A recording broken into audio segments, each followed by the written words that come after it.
ప్రేమించిన వారు కోల్పోయారు, ఆస్తిని కోల్పోయారు, ఆరోగ్యాన్ని కోల్పోయారు, అన్నీ కోల్పోయినా నిరీక్షణని కోల్పోలేదు. ఎందుకనగా బైబిల్ చెప్పేది, నీకు నిరీక్షణ ఉంటే నీ జీవితం ఉంటుంది.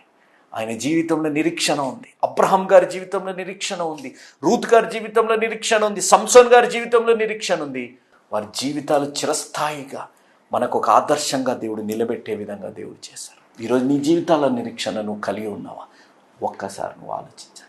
నీ జీవితాన్ని మార్చగలిగిన దేవుడు, నీ జీవితంలోని వ్యతిరేకతని తొలగించగలిగిన, నీకు ఒక అవకాశం, రక్షణ అనే ఒక అవకాశం ఇచ్చిన దేవుడు.